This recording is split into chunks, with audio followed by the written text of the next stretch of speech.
I ended up having, oh shoot, I'll be right back.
Hello, I'm back.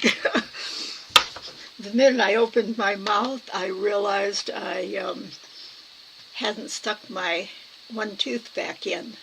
That keeps coming out. Hopefully next week I'll get it taken in to get it repaired. So, it's actually time to start class already. Do either of you know much about the golden ratio and the spiral and everything? I know I didn't know that much about it. I knew what it was, but really didn't have any details about it or have used it or anything. So I got so intrigued with it, I've spent the last 5 days researching. And it's really interesting because there's, you do not? Okay. Oh, and Janella, you asked me about the, I don't have it up anymore. In order to get my streaming software working, I had to actually close my whole computer, turn it all off, and open everything up again. And then when my OBS software came up, I was it was telling me I should update. And I tried to go on without doing that, and it didn't work. So after I turned my computer off, turned it back on, and reset things, I clicked the yes button. And it only took a few seconds, actually. And then my the software started working. It's new to you. Okay. Well, it's a really interesting topic. It's something that we can use in tatting in some ways. And one of the three we're going to talk about, the base of it all is the golden ratio.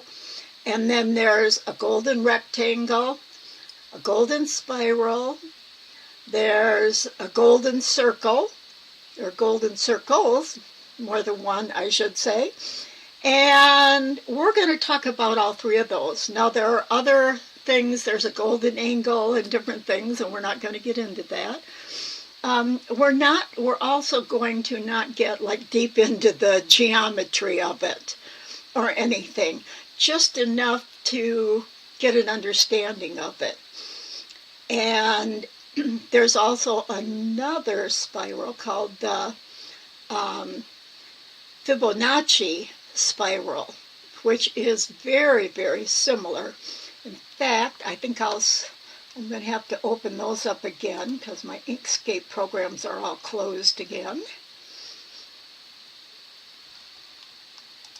So I'm going to open up my Inkscape here. And I think I'll actually put it on screen.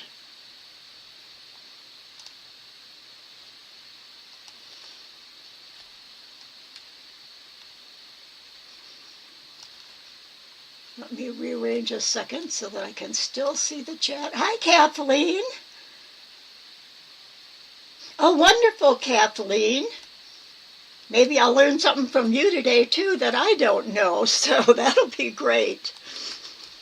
Okay, I'm going to open up to show you two different documents. This one right here. And I don't know if I can get them both on screen at the same time, but I'm going to try if I scale them down a little.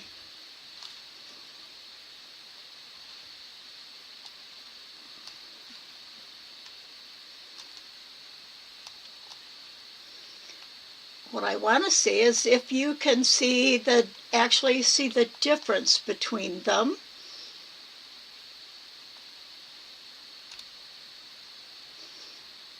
Here's the second one, but I actually don't want you to see the top part of it, so let me get that here and scale down. Sorry I didn't have these open already, but like I said, I had to restart my computer.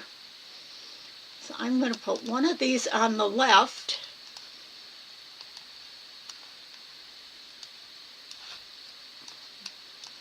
I don't know how far I can scale this. Inkscape doesn't like to be, the window doesn't like to be down too much.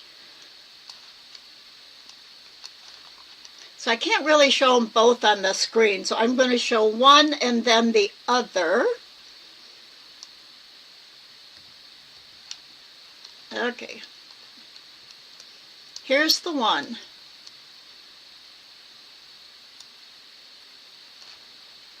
Make sure you're seeing, oh, you're not seeing that, are you? You're not seeing it all the way, so let me, there we go. Oh, I know what I need to do.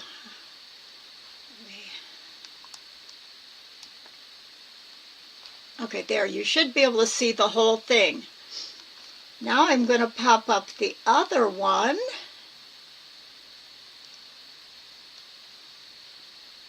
Whoops, sorry.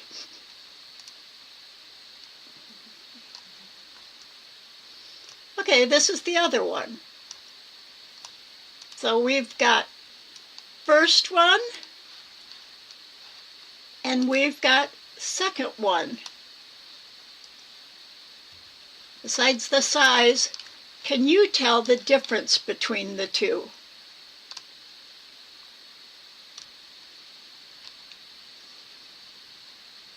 We've got one. Whoops, it went way down low. And we've got two. Besides the overall size, can you tell the difference in them?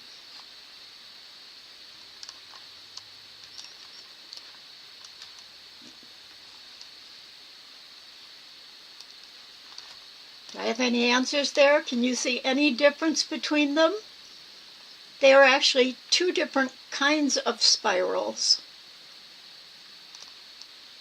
but they look almost the same. That one and this one. This one isn't quite dark enough. Let me get the stroke a little thicker here.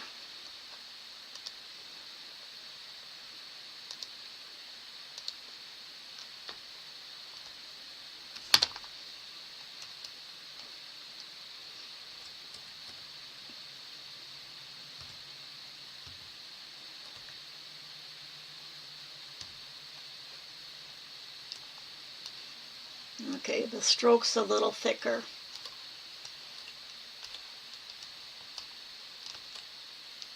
Oops, lost my studio. You're being quiet because, oh, you know, okay. Okay, these look almost exactly the same. And what Kathleen knows is that, oh, hi, Mary. Well, we just got started. So, and I'm showing two different kinds of spirals here for you to see. And this first one, I'm having trouble getting them. Oh, I see. I've got two different windows. Hold on a second. In my streaming. Oh, I didn't turn off my. I'm probably echoing too.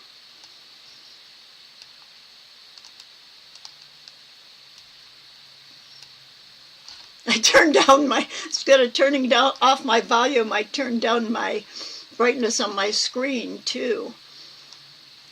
And for some reason, I've got two windows over the others. Let me. Oh, I see why. I see. This is crazy having them two up on the screen. And then trying to make sure that they're in screen. No, I've still got something. Oh, I see. Okay, you can see this, I'm quite sure. And I am going to zoom in to the center. And I'm using Inkscape to demonstrate this, even though I'm going to show people in this class how to draw it by hand. Notice right here in the center, I have a little square right there and a square below it. You see the two squares, one right there, one right there. That's where the spiral starts, and then the third square over here. So I've got square, square, square. This is the Fibonacci spiral. Starts with two small squares. Now we're going to look at the golden spiral. I'm going to go into every time I pull that up, I can't tell if you're seeing it or not. I hope so. Is this centered? Can you see this? I'm going to zoom into the center. Whoops, a little too far in. Notice this one, it has a little square on the right side. Might be a little too far over there. It has a square on this left side, but on the right side, there's a tiny rectangle. So instead of two square, now this is, actually, you know what? Let me rotate this. This is the wrong direction. No, it isn't. It's the right direction. Okay, instead of a square over a square, we've got a square and a rectangle next to it, then a square, a bigger square below it. So the difference is a Fibonacci spiral starts out with two small squares. The golden spiral starts out with a small square and a rectangle, small rectangle. Then it goes in to all squares around it. And that makes the difference. And that's the only difference, well, yeah, it's the only difference in the drawing of it and in the makeup, because one is the golden spiral is done by the golden ratio, and starts with a tiny golden rectangle in the center, and the Fibonacci spiral is a series of numbers. It's a number sequence that is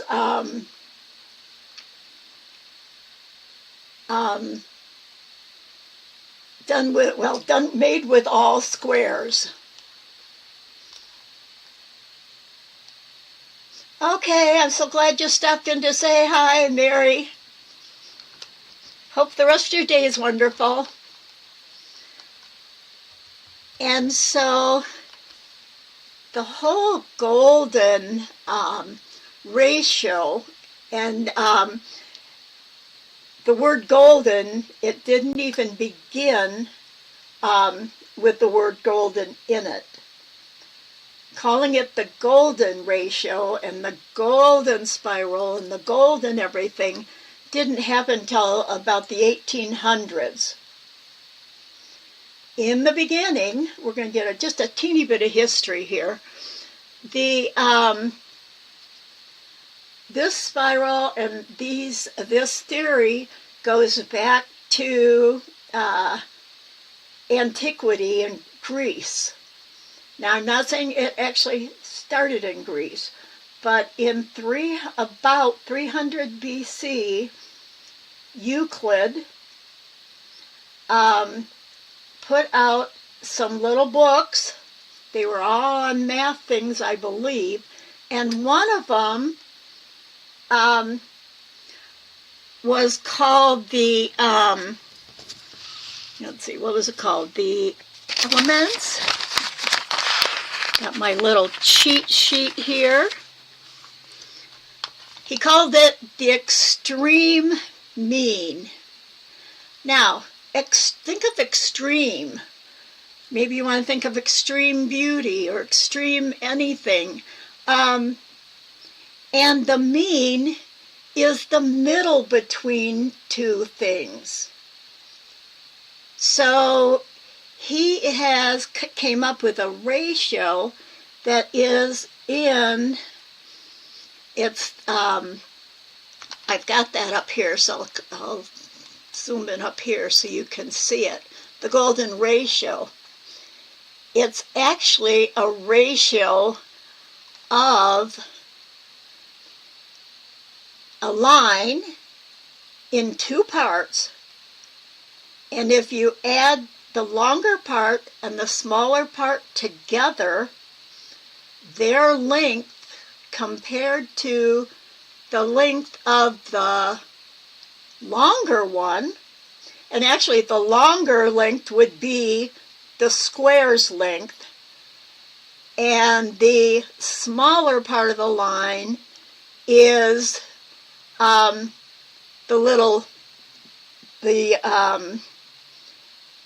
small side of the little rectangle.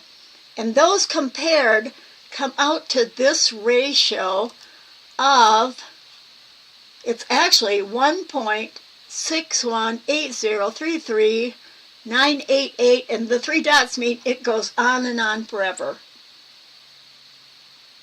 There's no end to it. So it can't be exactly matched. And so what is used is just the first part, 1.618. And that's actually represented by the symbol phi. It's a Greek letter, P-H-I, phi. Now, we're not talking about Pi, the ratio of half a circle width. We're talking Phi, phi, and it's represented by this circle with a line through it. So it was such a, it actually, the golden spiral, and to me, the Fibonacci spiral also, they're believed to be the most, the golden ratio has the most visual harmony. It's considered the golden standard of beauty.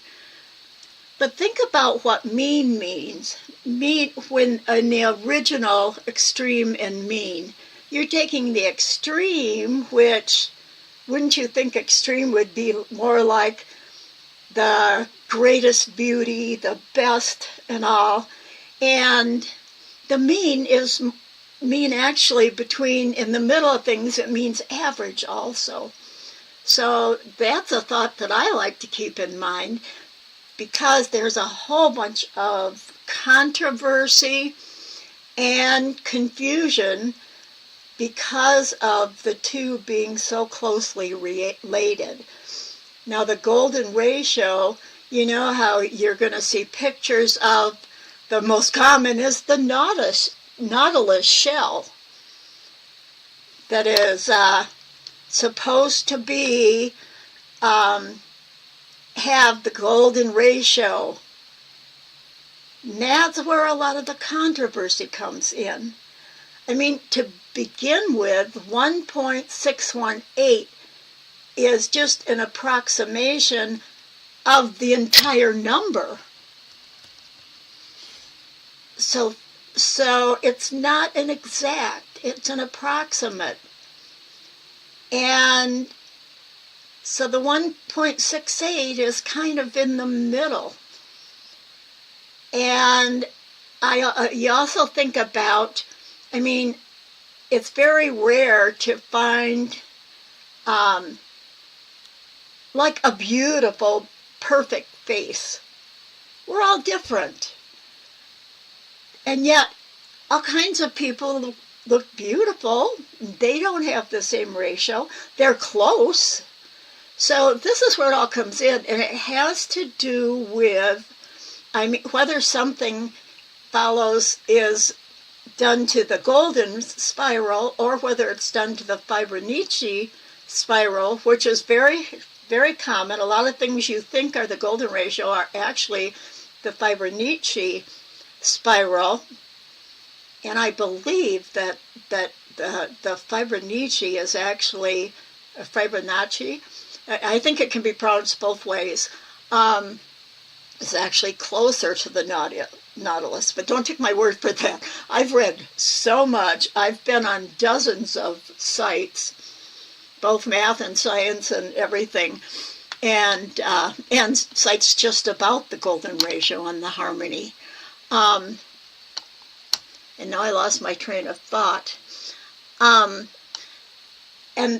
so I'm not sure about the nautilus shell, but the Fibonacci spiral, which a pineapple has a Fibonacci spiral, and it actually goes two ways. And we're going to talk about the Fibonacci spiral 2. What that is, it's a series of numbers. Let me get the...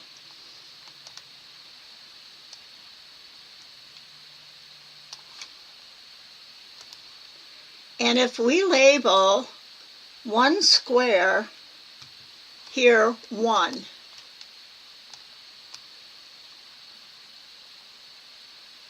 and the number, what a Fibonacci,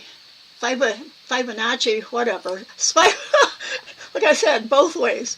And I haven't said it out loud very much, only in my head to myself. So the Fibonacci spiral is a series of numbers, and it's derived from adding a whole number to the number right before it. So the number before 1 is 0. So 1 plus 0 is another 1.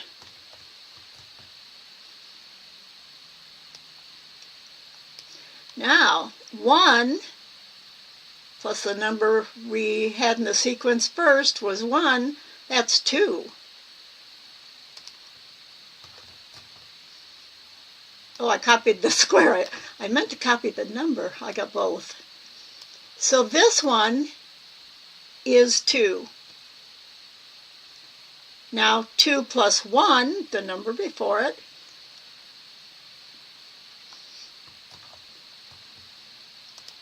whoops, I gotta get my,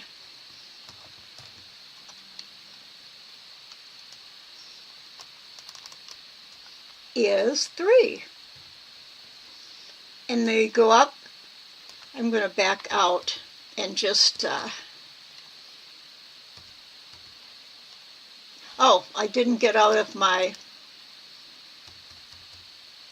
in order to use my minus key and back out, I have to not have the letter A, the text tool. Okay, so 3 plus 2, so this one will be 5. The next one up, we're going in a spiral. Even the squares are in a spiral. So we're going around 5. 5 and 3 is 8, so this square would be 8. 8 and 5 is 13, so this square would be 13. And it could just keep going on forever. The next bigger one, by the time you get one more spiral around, is too big to even fit on the 11-inch width of letter size piece of paper. So that's the difference. So the series would be 1, 2, 3, 5, 8, 13, and that's how far we went up here. So this is a number sequence. And the thing is, there are so many other spirals also. There's lots of spirals that are named all different math terms. Notice both the golden spiral and this Fibonacci spiral each turn around. The distance from side to side gets larger, so it's expanding in a growth pattern. And it's open-ended, so there's a lot of spiritual, actually connected, and sacred meanings connected with the golden spiral, not this Fibonacci. I'm going to switch to the golden now, because we're going to be talking mostly about this one now. And the golden one also, like the distance on this top right square, it is smaller than the distance on the left square, large square, because this is growing as it goes out. And that goes along with the growth cycle of plants and trees and everything. And you know, it applies to so many things in the world. And that's why it's so popular, and so many people have studied it and talked about it. You know, it's a harmonious and beautiful shape. Now mine, I haven't exactly measured to make sure this particular one, by the time I got everything done and got to the, and you know, I didn't finish my diagrams and do the measuring. So this one, it probably isn't quite right in its spiraling. It looks a little flat across the top here to me. The other thing about the golden spiral and the Fibonacci is that the golden spiral here is a tighter spiral than the Fibonacci. The Fibonacci, if you put them over the top of each other, and I'll show that next week. We're going to talk about this next week too. The Fibonacci actually expands at obviously a little different ratio, and so you go around and it kind of comes out farther. It's got a more gradual arc than the tighter arc of the golden ratio. But there are other ones. You've seen spirals where the spiraling, everything is equidistant apart. Each spiral, the width is the same. And that's another kind of spiral. And both the golden spiral and the Fibonacci spiral are related in a way, because at some point in the Fibonacci spiraling, and I think it's at about, you know, we got up to the 13th square. I think it's, and I don't know how many steps that was, but it's about the 55 or 56th step of the Fibonacci spiral actually equals pi. the 1.618 of the golden spiral, or the golden rectangle, whatever we want to talk about. There's a point where they meet up. So this is all part of the confusion too, because they're so close, and the one does match the other at a certain point in the spirals, and so the golden spiral itself is the one that is really raved about for art, and it's used for architecture. It's used, well, obviously math, it's derived from math, so mathematicians have always been fascinated by it. Also music, science, you've got music, the rhythms and everything relate back to the golden spiral, the golden ratio. And another thing that relates to it are fractals. We'll talk about that. But fractals are patterns that repeat forever. Like the spirals, the golden spiral goes on forever, and the ratio number goes on forever. So that is what a lot of the confusion and a lot of the controversy is all about. Because in some spirals, it's not 90-degree angles, it's other angles. So that's enough about that. Now I want to go to actually drawing it. I'm going to show you first putting it together with the squares, and I'm actually going to use this one rather than starting with the whole thing again. So for those who don't know Inkscape, you don't have to pay attention to what I'm doing. And for those that will be at the Inkscape class tonight, we're going to go through this step by step. But for now, I want to just show the basics quickly of how it's put together. So I'm going to, oops, it didn't get ungrouped. Let me get it. I want my pieces all separate. There we go. I'm going to back out a minute so I can get everything apart here. Then instead of drawing each of them, I'm just going to have them to be put together. Now I'm going to zoom in on the first two.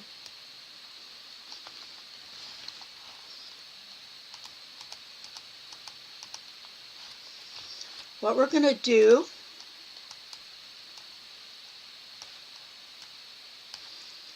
now, is that in the middle of the screen for you? I think so. Tell me if it's not in the middle. I'll keep watching to see your answers. So we have our first square. Now I actually made this one only 1 inch. I'm working in inches, 1 inch on each side. I mean, 1/8 of an inch on each side. This is 1/8 of an inch on each side. Now, okay, great. To find the size for the rectangle to go beside it, we need to draw a line from the bottom left corner of the square up to the upper right corner. So we have a diagonal line. Now what's interesting about this, I'm trying to think of which,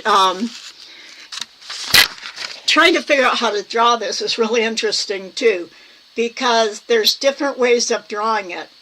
And I'm going to draw it with the, it's an awful big line, but I'm going to use it, the diagonal, putting the rectangle to the right of this.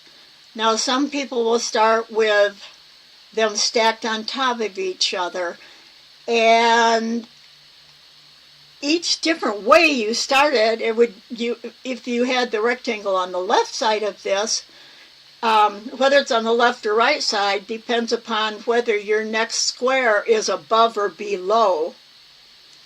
I'm starting them this way with the rectangle on the right, and I'm going to do the next square below, so that what we're doing is actually spiraling around counterclockwise in the same way as the spiral itself is drawn.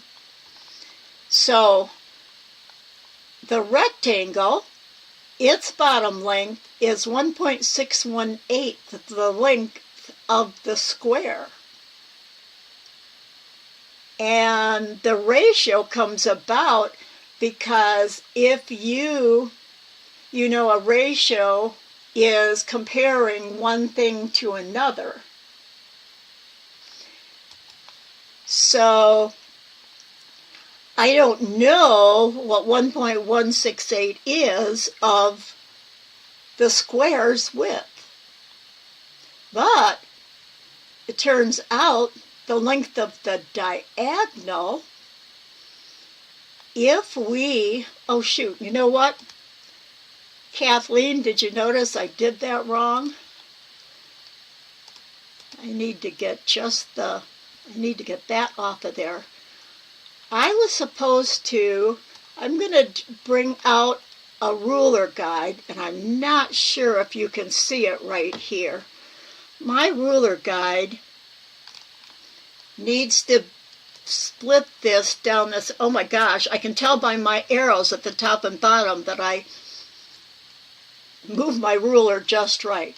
This diagonal line, it's awfully fat, but it will be, the concept is the same. This line has to, I'm going to draw a new one. This line has to go from the center point right down here of the base up to the corner. This line is so fat. If I had thinner lines, I'd know exactly where to, I think I'm going to draw it right there, which is the center of my outline width. And I've got snapping on, so it snapped to there. Now, when we draw it, I'll show the difference. It'd be like you had a compass, and you would put your compass point at the bottom where it starts, right there, and then you would take the length and let me show, okay, I'm ready to rotate it. Your compass, you'd draw a line down in an arc, and where the arc ended, oh, I got to get my snap off. If you don't use Inkscape, don't worry when I say words like snap at all. Only if you use Inkscape do you know what I'm talking about and why. So the distance, it turns out the distance from the center out to the end of this, the arc, if you were drawing it with a compass, would come down and end right here. This distance is 1.618. And if you look, you'll see that is what the center, from the center of this, of my strokes, it's that size. So that's, I'm going to get that out of the way. That's how you get your, I'm going to put the, when we draw it, we want the right side of the square and the left side to be right over the top of each other. Now, look what we've made. We have another rectangle. And it just so happens now that this rectangle is a golden rectangle too. So we added a small golden rectangle, and the small width added to the width of the larger square we add those two together and compare them to the length of just the square, and we've got the golden ratio. And that's how the golden ratio is formed. You've got long and short added together. In math they'd be called A plus B, and you put that A plus B over the top of, we're comparing the whole to the length of the longer the square. So it'd be, A plus B over A. And you don't have to remember that. And if you're not into math, don't even think about it. That's just this is how it came about. Now, making our golden rectangle, and our big one, a larger one, we're going to go the long edge of the rectangle, and I know that the way because I've got the rectangle on the right, that I have put my first square below. If I'd done it the opposite way, I would have had to have put my square on the top. But I'm going to put it on the bottom. Now, we've got another golden rectangle. And we take the long side of that rectangle and would draw a square right next to it. Now we've got another rectangle. I gotta go find out my rectangles now. It's gotta be this one, then that one, and this one. Get those close enough that I can grab them. So then, oh wait, that one matches that one. Oh, that's because this was the Fibonacci's. No, I'm on the golden spiral. I don't know where I had an extra one. Now I'm going to add, because we're spiraling around, we start at this corner. If we draw a spiral, we go down, up to the side, and now we got to go up. Now it's going to go around to the left. So it's going to be this one. Oops, I'm not quite matching up here. I think it's because this one's got to come down farther.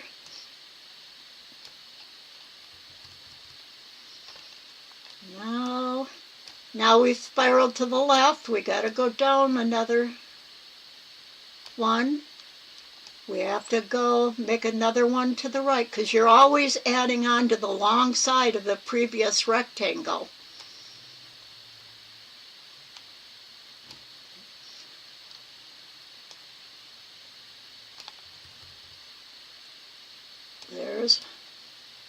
There's my next one, and there's my last one.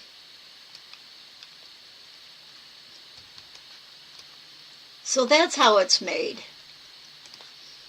And we can then draw this for all of those of you who don't do Inkscape. But this is an easy way to show how the squares and everything fits together, so you have an idea before we start drawing.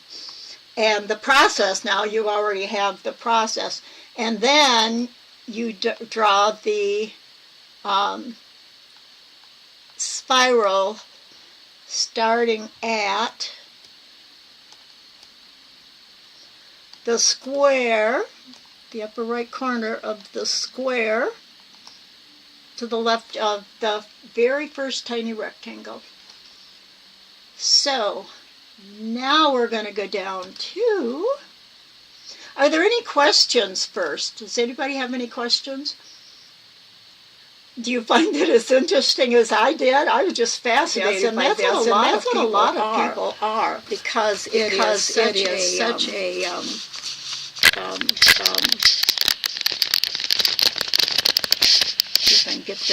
This one I drew not square on the graph paper. And the graph paper we're only going to use. We're not actually going to be drawing all the lines. Oh, I think it is. I think it is. Quilters, fiber artists, all of them use this.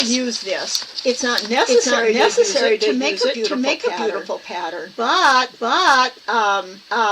using it. This is another tool that we have. This is another tool. Just like in any kind of design, you've got your process, you've got your elements and principles you can use. I'm echoing. That's weird. Maybe it's because I touched my microphone's in my down camera. Let me check and make sure I'm still off. That's still off. Do I have a micro? I don't want to mute anything. Let's see. Let me see if I need to.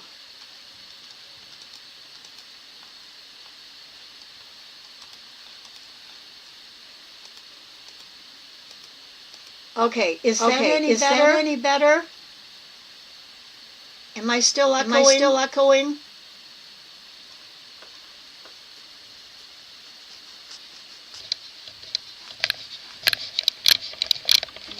Put this camera even farther, hopefully. I don't know how far down I want to go, but like it down as close as I can.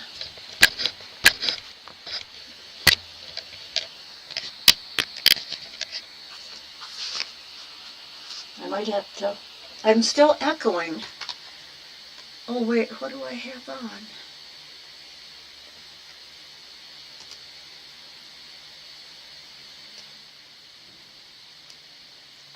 If I turn off the audio mixer, can you still hear me?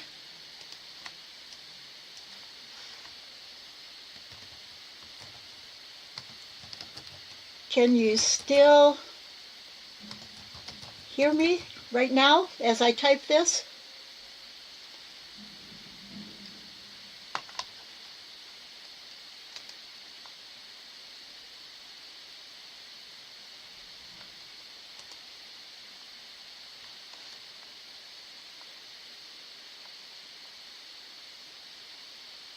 Yes. And no echo. Oh, good. Okay. So here is this is, my camera doesn't go down any farther at the place it is on my desk. So here's what we're going to draw. I know, you know what? I have something I can set that on. That'll put it much closer. And it was right behind me here. Let me see if I can slide this in.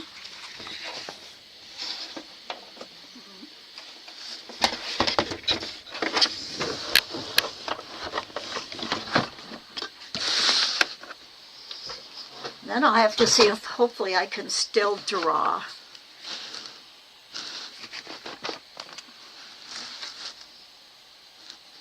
Okay. And this is going to be tiny drawing. So if you just want to watch first, that's fine.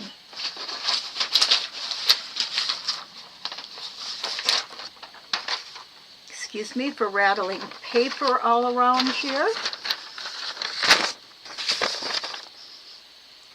And I'm going to draw with one of my, it's best if you draw this in pencil, but I'm going to draw it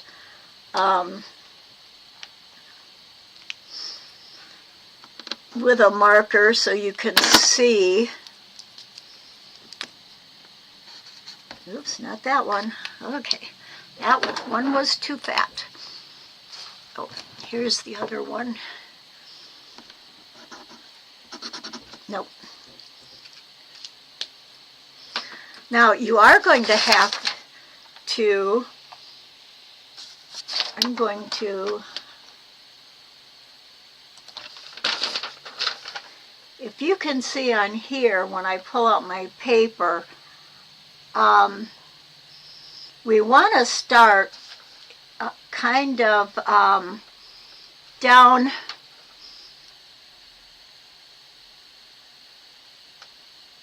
in this low, you can see the lower right corner. It's actually, mine's a little bit too high on my page, I think. I'm going to put it down lower.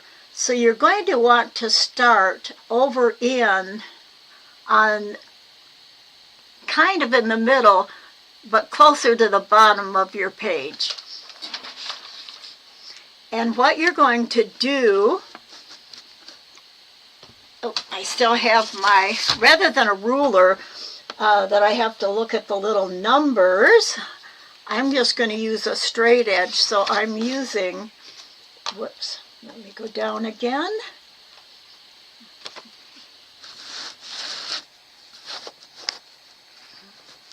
That's as far down as I can get. So I'm using an index card for my straight edge to figure out that first rectangle. So what I'm going to do, I might pull this up a little, is I'm going to start, because in order to fit it on the paper, I'm going to start with 1/8 of an inch square. And that I can use the grid lines to do it. Now, I'm going to take my recipe card, put it from, oops, I got to get that center line in too. I'm going to get I'm just going to guess at the center line for now. Okay, so I'm going to go from the diagonal to the bottom of the center to the top and mark it right there. I can't do it as accurately because I'm of my thing. Now that's not the rectangle. I'm going to scratch that out because, let me get another one in there. And I'm going to ignore that little blop in this. Now that I've measured it, I'm going to get rid of this paper. I'm going to make my, probably about down here, little rectangle. Now, I'm going to, from the center of the base of this square, see the little, whoops, see the little dot I made at the bottom? I'm going to set the left side of my measurement guide at where that, my left dot in the center, and then my right dot would be, I'm going to have to get down here to draw it, where the rectangle would be. See that? I've got the square, I've got the diagonal, and I've added the rectangle to the right. Now we need to put a square below it, so we're going to match the length of the left side to the, and the left to the right side. That's going to be the size of our square. Now the grid paper helps because you can see now how close your edge is. And if I put that dot right there, you can see my square has to be that length. So I can put my two sidelines on. This is going to be easier to see once it's smaller. Whoops, and I didn't even get it in place. Let me get it in place. So can you see what I did? I made the square. I made the diagonal from the center of the square up to the right corner. Then that length is the length that we came out to get the rectangle. Now our rectangle is, or our square below, all four sides are going to be equal to this length. So it'd be here. Now the next one the square, each side is going to be equal to this rectangle length. It's got to be the top of there. This is definitely not easy to do. And then, remember, we're spiraling up and around, so the next square, right here, and if you're going to, I think now I can actually show you how, like, I would measure the length now of this rectangle.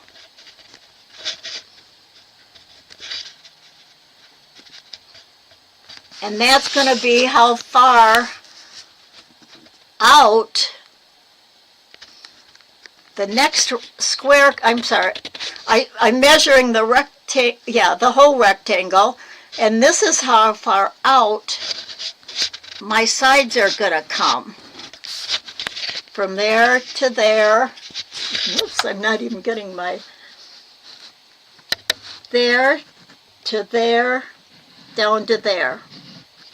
Again, measure the size of this one, and this one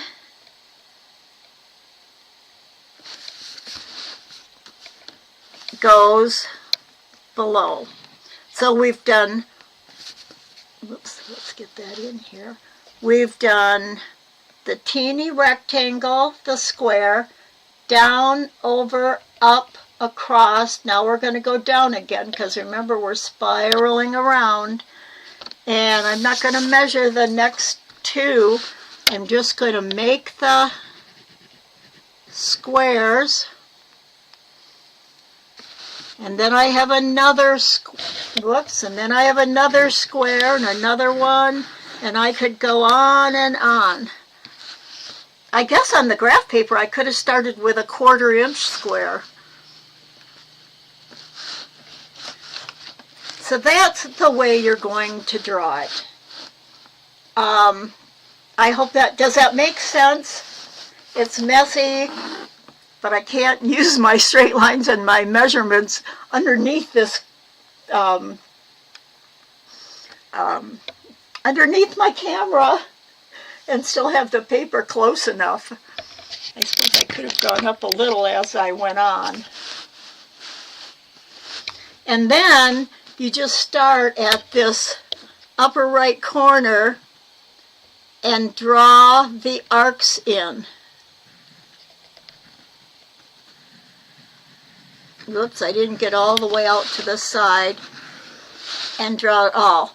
Now, where these, when you draw the corners in, I'm going to show you on the biggest, I'm going to get my rectangle darkened up here so I can show you and see if I can lift this up a little.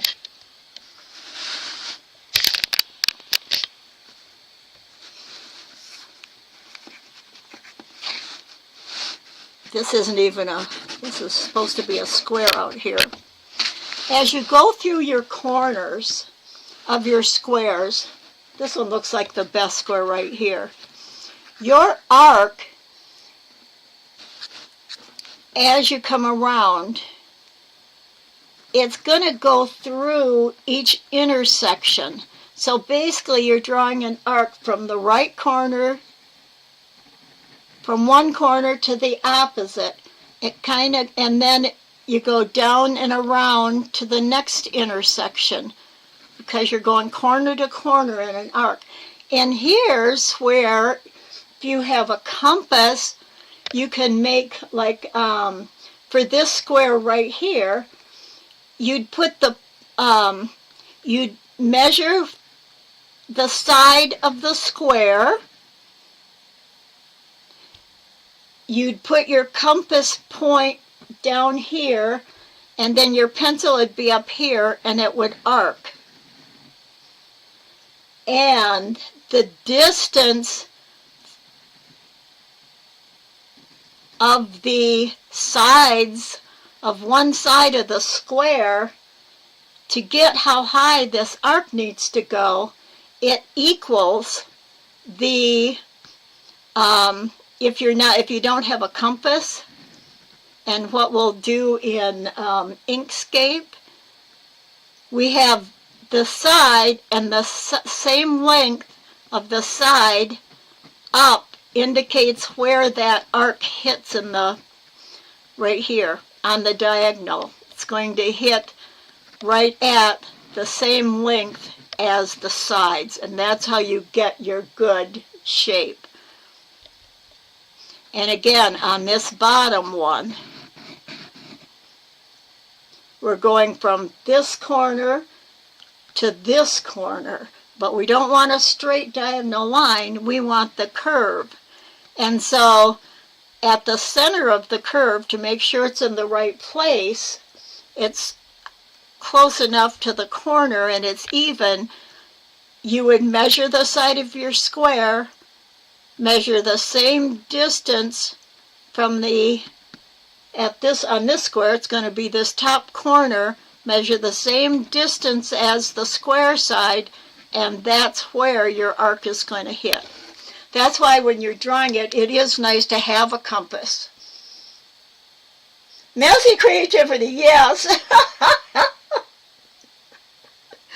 And I really draw messy when I draw. I actually, when I was, next week we're going to look at quite a few pictures, and I might be able to show you one right now. We're only a couple minutes after 2. Let me get out my, I'm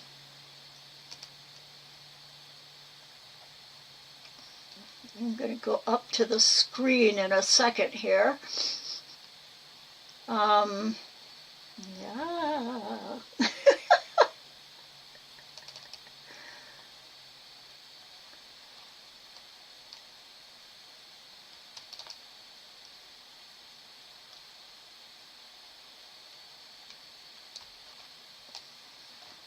Oh, I don't know why my type is so light. I have a bunch of links here, and we're going to go to those links. So I'm going to switch to my computer screen. We're going to go to some of the links. I think the top one is the one I want to show you to begin with. Oh, I know what we're going to do tonight too, and I should have showed you that, is inside in every single square, we can draw a circle the same size as the square. And every square you draw a circle in is a golden circle. And so we'll draw the golden circles. And actually, let me pull up my this again.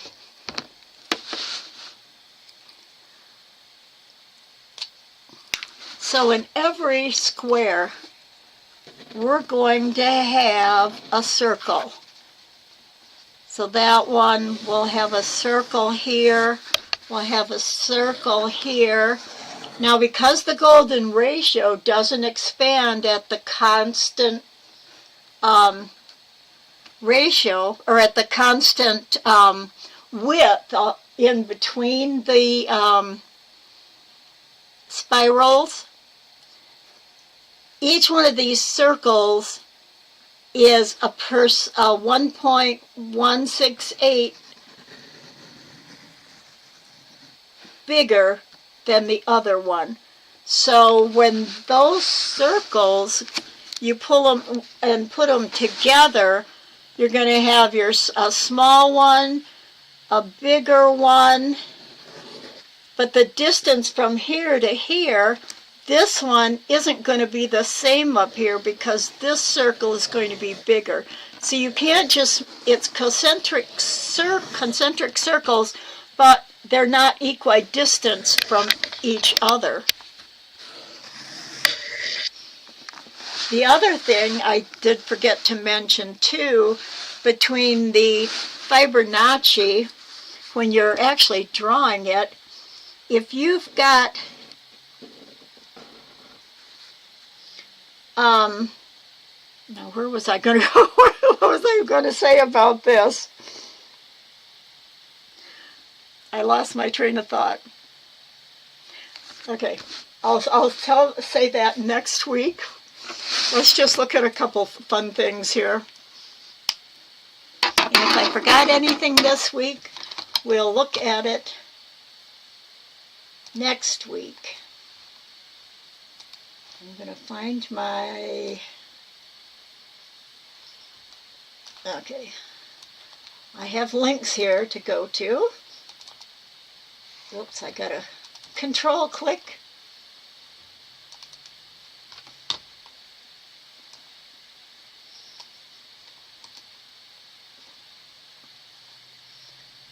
Why am I not?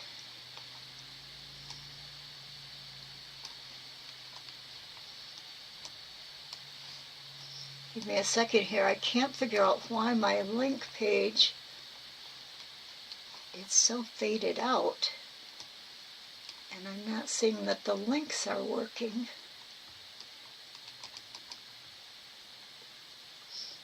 Let me see if I can't even copy them or anything. I'm going to close this up and open it up one more time because I don't know what's happening.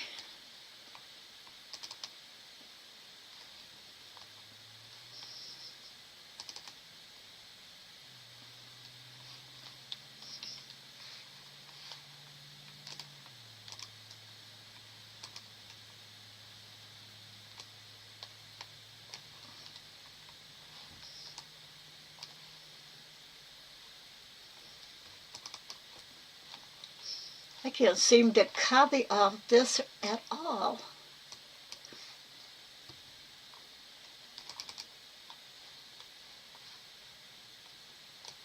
It's almost like it won't let me edit.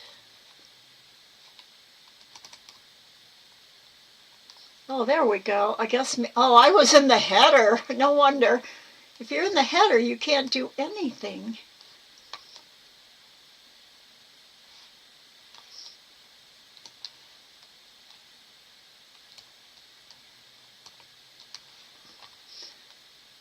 These are some designs.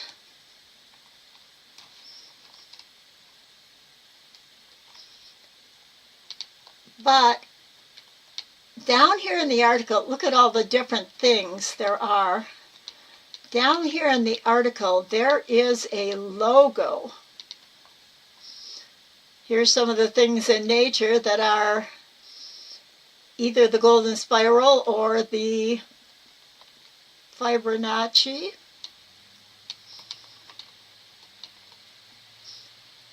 There's a star. I'm going to keep going down because I'm quite sure it's... Look at that design.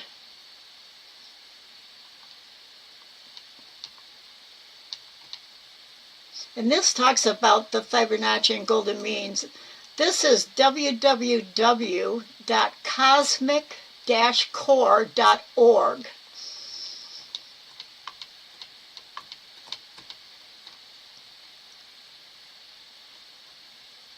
Well, maybe it's not this one, but this is one I had in my thing just to show you some of all the different geometric shapes you can get using it. So let me go to the next one. This is also Cosmic Core. Oops, that's the same one.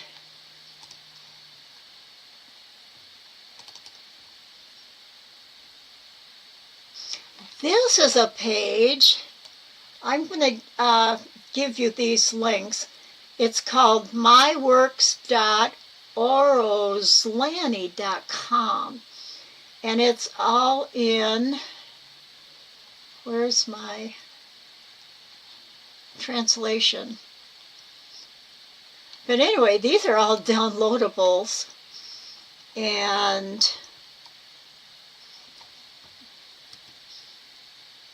see if I can get in closer. All different shapes you can make.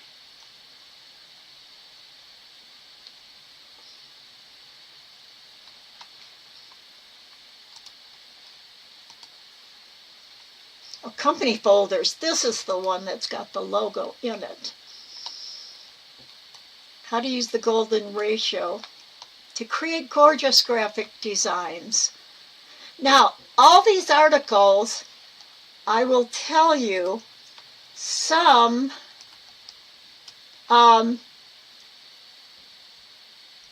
will tell you their golden ratio when they're actually the Fibonacci spiral. When you see spirals, sometimes the articles talk as if they're both the same, the golden spiral and the Fibonacci. A lot of sites don't know the difference. And so you have to kind of really read, which is one of the things. If you go and want to look at more, read more, you have a basic understanding that they're not the same and that the site you're on may not know that.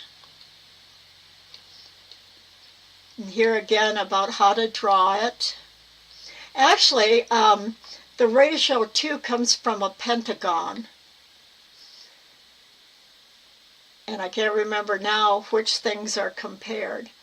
Okay, the Parthenon. A lot of places say the Parthenon was done using the golden ratio. Now that's another big part of controversy, of the controversial topic. Parts of it do adhere to the golden ratio. And parts of it don't.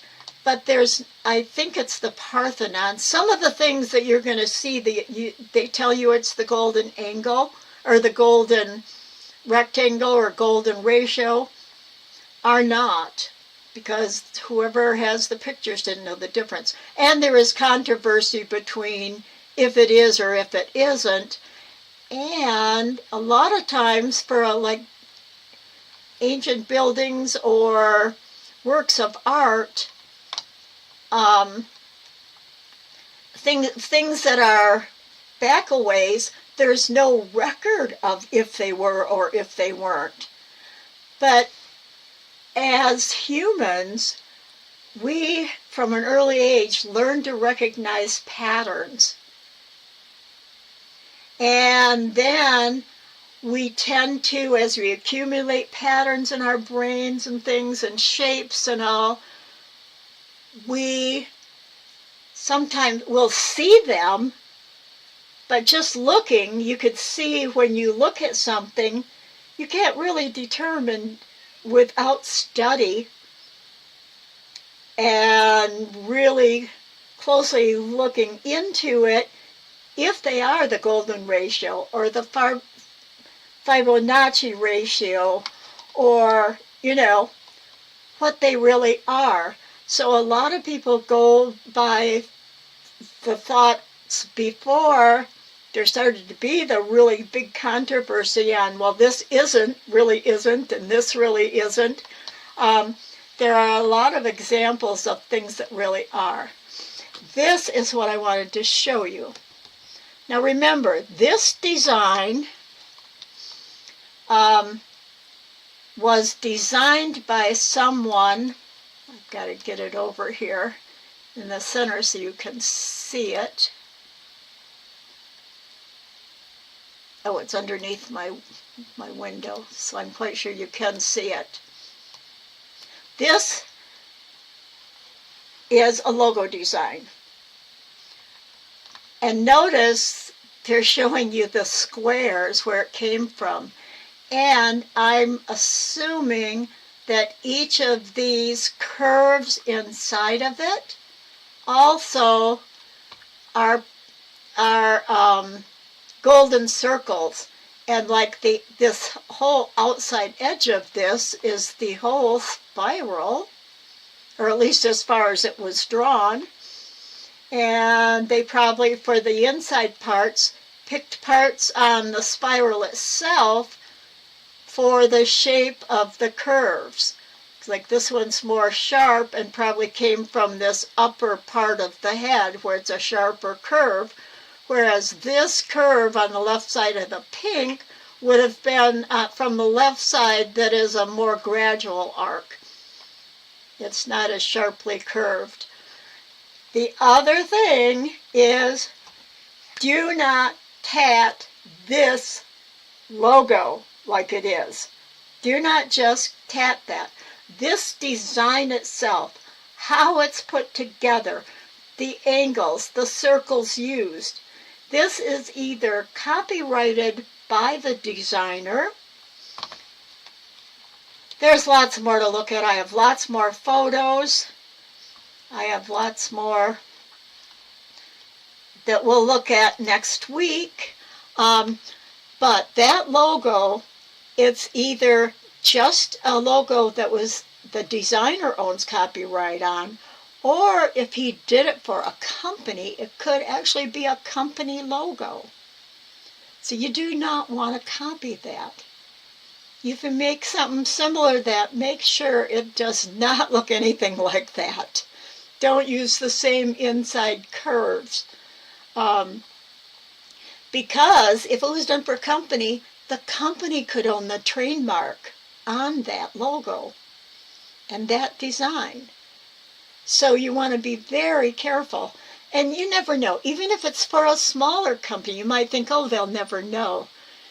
With all the thousands and millions of people on the internet, you don't know who might see it and say, oh my gosh, that's the logo for so-and-so.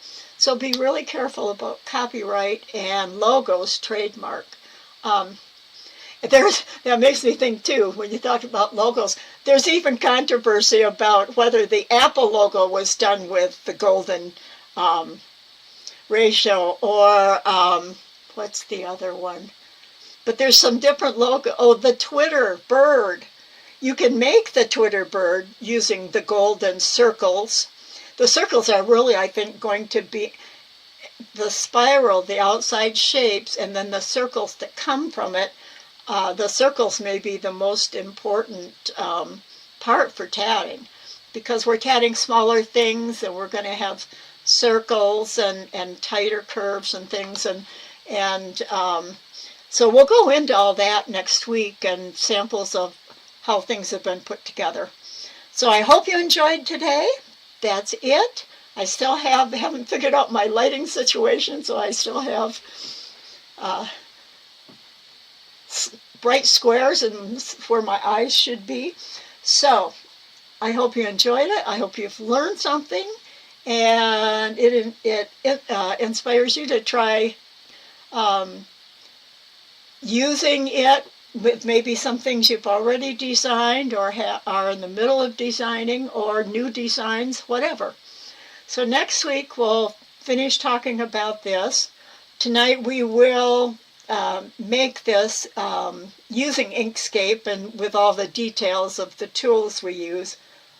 Great, Kathleen. I'm glad you loved it, even though you knew about them. Hope you learned something new. And if you learn something working with these with your tatting, please write it down and let us know what you found that it works for. Or maybe it doesn't. I know there's a lot of, we'll look at tatting next week, that these could have, techniques could have been used for. I know there's a lot of spiral. There's some spiral designs we've looked at before that I could easily have been done with curves of the spiral or the circles.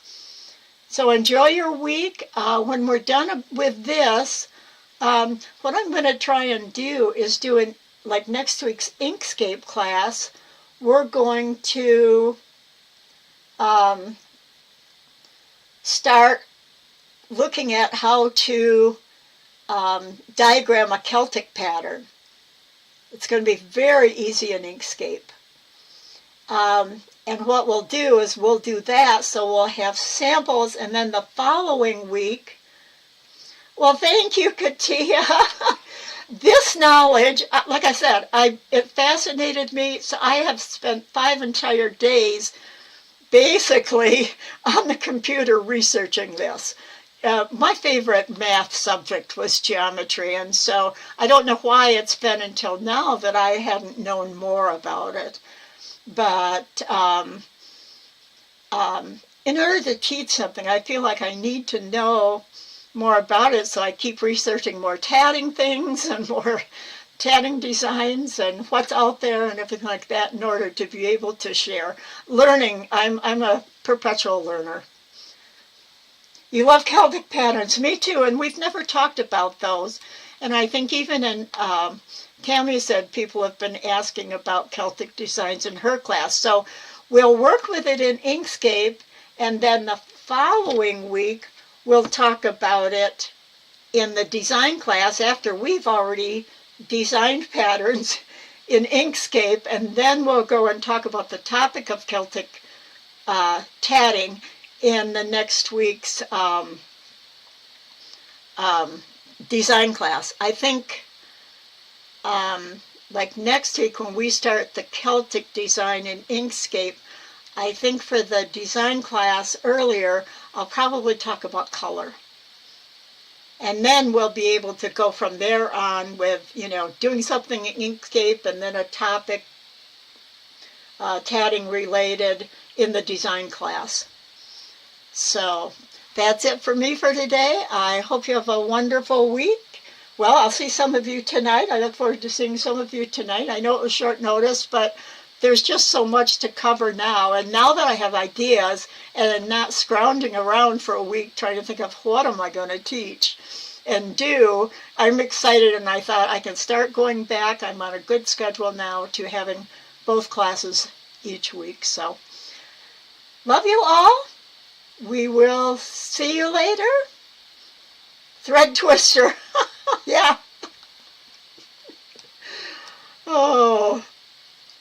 But Celtic's going to be fun. With Celtic, we'll be talking about the balanced double stitch or the double stitch, whatever you want to call them. They're all the same. So we'll see you next time. Bye-bye, everyone.